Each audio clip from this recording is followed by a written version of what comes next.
Como o esporte e o mundo corporativo se conectam? Em 2024, nas Olimpíadas de Paris, o breakdance desponta como uma nova categoria de esporte. Por isso, convidamos o dançarino e maior representante da modalidade, B-Boy Pelezinho, para compartilhar sua história conosco. Eu respiro, alimento, durmo, acordo, vivendo o break. Quem é o Alex José Gomes Eduardo, mais conhecido como B-Boy Pelezinho?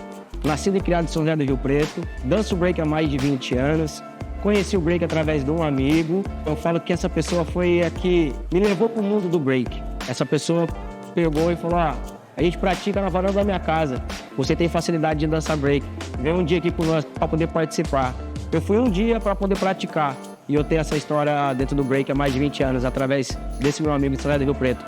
O nome dele é Fernando, mais conhecido como Alien Man. Eu venho de uma família de sambista e capoeirista, então eu tenho música, eu tenho dança. Minha mãe foi passista de escola de samba, meu tio, meu pai.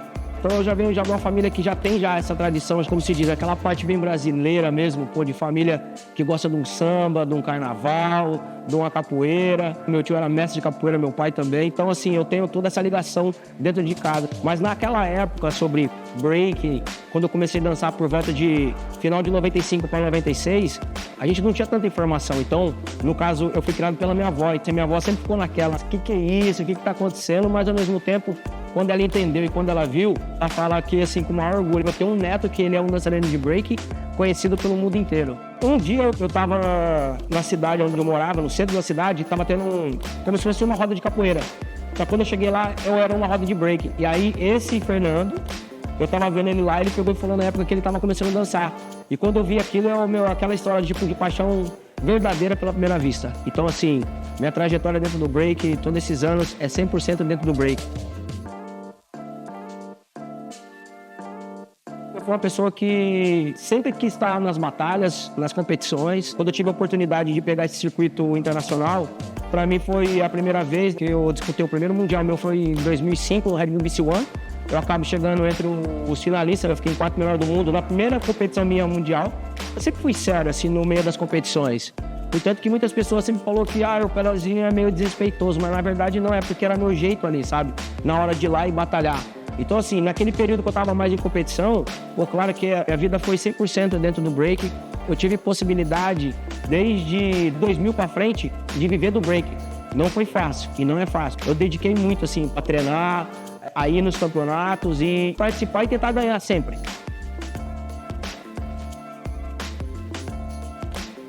No período de 2010 até 2015, foi um momento que eu estava viajando bastante para fora do Brasil, competindo, dando aula, sendo jurado de competições.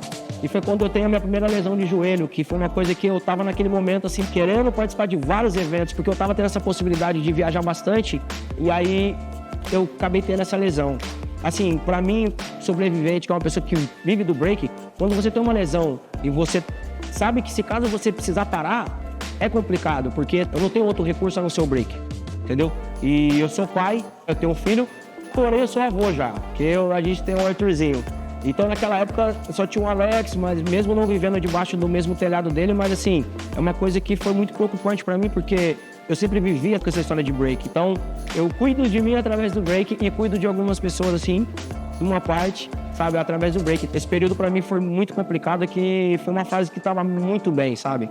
Muito bem, assim, de trabalhos, de viagem. Poxa, eu tava fazendo parte da primeira geração do time do Red Bull BC All Stars, que é um time que, no caso, eu fiz parte desse projeto de criação. Então, eu fiz parte dos 7 primeiros All Stars, que hoje é um time que é um dos melhores breakers do mundo, onde tem B-Boys e B-Girls, que chama Red Bull BC All Stars. Então, assim, muita coisa tava acontecendo e bem naquela situação de competição.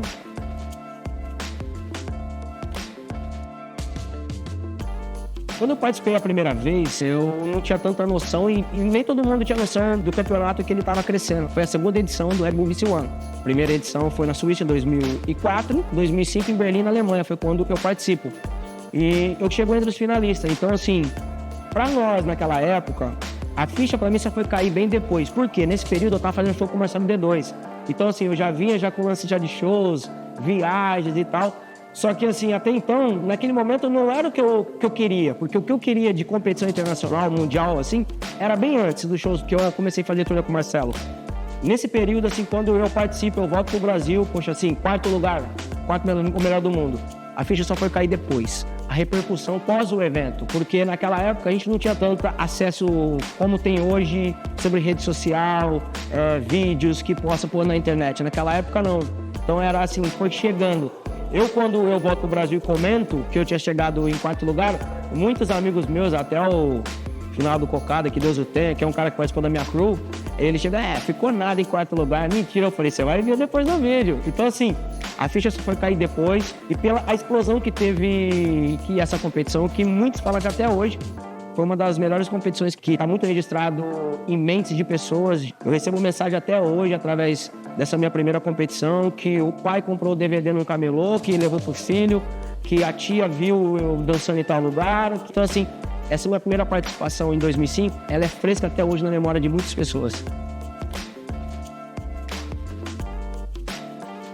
Quando teve as primeiras informações que o break poderia estar na próxima Olimpíadas, que no caso vai ser agora, né, em Paris, eu sempre achei isso muito importante para a cena do break, porque eu sempre imaginei que seria mais uma porta o break e que algumas pessoas iriam ter uma outra visão daquela galera que dança no chão, que dança em certos lugares, certo? Que, assim, naquela situação, às vezes, muitas pessoas tiveram muitos problemas no passado, de chegar num lugar e dançar, chegar as pessoas e ter que tirar, porque você não pode dançar aqui e tal, mas o que a gente tá fazendo? Não tá fazendo nada demais a não ser dançar. E eu sempre imaginei que o break nas Olimpíadas iria abrir uma porta bacana para outras pessoas entenderem o nosso meio de vida, o nosso lifestyle. Isso é o meio de vida para muitos, isso muda a vida de pessoas, como mudou a minha e como vem mudando de algumas pessoas. E agora, o fato do break estar nas Olimpíadas é uma coisa muito importante, vai ser muito bacana. Eu acredito que daqui para frente muitas coisas vão melhorar. Sobre concorrência e rivalidade, o break sempre teve esse lance de batalhas, que a gente fala, battles, batalha. Então, assim, quando a gente não tinha tanto acesso à informação, a gente só imaginava o quê? Que eles vão vir dançar o break e a gente tem que dançar melhor que eles. Hoje em dia você tem a possibilidade de você até estudar, talvez, estrategicamente, um dançarino ou uma dançarina. Porque você tem acesso hoje, é bem mais fácil. Hoje em dia tá aí, a rede social tá aí, várias coisas que você pode ir lá. Por exemplo, poxa, eu vou dar uma olhada lá naquela pessoa porque eu vou batalhar com ela semana que vem. Vamos ver como é que tá o break dela. Eu vou tirar uma base. Existe isso. Tem pessoas que pegam isso e dão uma olhada. Eu, na verdade, eu sempre cheguei com o meu break mesmo, do meu jeito, e fui lá e dancei. Não precisei ficar olhando, tipo, eu vou olhar o meu adversário para poder saber o que ele tá fazendo. Até porque eu não vou fazer o que ele faz, eu vou dançar o meu break. Mas tem pessoas que dão uma olhada para poder ver como é que tá, para ele ver se ele vai conseguir, talvez, ter uma estratégia melhor na hora da batalha.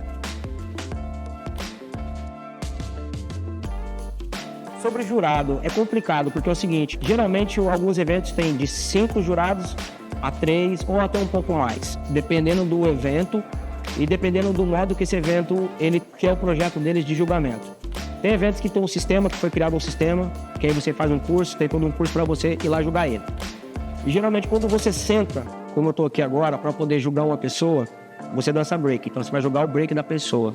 Então assim, eu tenho uma visão de break, porque eu competi, eu fui julgado também. Mas ao mesmo tempo, a gente está ali para olhar o break da pessoa. Então a gente sabe que é começo, meio, final, criatividade, musicalidade, enfim, N coisas que o break tem, que o break oferece para todo mundo. Mas para mim, dançando break, que é uma pessoa que eu danço break desde quando eu comecei, e eu nunca saí de dentro do break. Então quando eu sento para jogar um break ali, eu tô julgando o momento que ele tá dançando. Eu costumo deixar bem transparente. Se caso eu tenho que voltar com o braço, eu deixo o braço bem esticado, para saber o lado que eu voltei, certo? E eu também não concordo de algumas pessoas que vai jogar um evento, vai lá e empata. Por que você está empatando? Porque não existe as duas pessoas dançarem igual. Eles não piscam no mesmo time. Quando eu sento para jogar, eu julgo o break da pessoa do meu modo de ver o break de final de 95 até agora.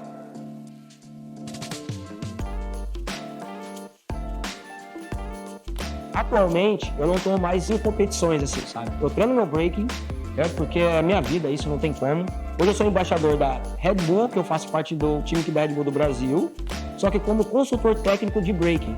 Então, assim, tem alguns eventos que eu organizo, eu faço parte de alguns eventos até fora do país, que tem um projeto, poxa, que é a Batalha do Chinelo, que eu criei uma ideia e hoje em dia esse evento tá crescendo. Eu comecei ele na Europa, uma ideia de um brasileiro que foi criado fora. Então ele é um campeonato internacional, está crescendo cada vez mais. Tem um evento que eu organizo que é no Rio de Janeiro, chamado Break do Verão, que é o primeiro campeonato dentro do Brasil, 1 versus 1 internacional.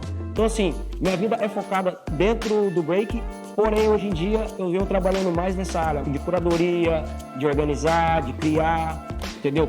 Juntar uma nova geração, pegar essa bagagem que eu tenho e que eu tive de toda a história minha competitiva, viajando, toda essa história, de tentar trazer agora para essa nova geração. Eu costumo falar assim, eu quero contribuir para a cena. Não é porque algumas coisas eu não tive no passado que a nova geração não pode ter. Tem que ter sim, a nova geração tem que ter sim. Ela tem que ter um bom espaço para poder praticar, um bom evento, um bom DJ, um bom MC que apresenta o campeonato de break, sabe? Então, a cena do break atual, ela tem que ter do bom e do melhor, sim. Não importa que algumas pessoas no passado vieram daquele modo ali, juntando pedra, colocando nas costas e até chegar onde está hoje. Hoje, olha isso. Hoje eu tô aqui batendo papo com vocês, certo? Mas naquele período a gente não tinha essa facilidade de levar alguma informação ou alguma história de alguém, entendeu? Então, assim, era difícil, era bastante escasso, mas hoje em dia tem essa possibilidade. Então, eu falo porque eu quero contribuir para a cena do break de todas as formas possíveis.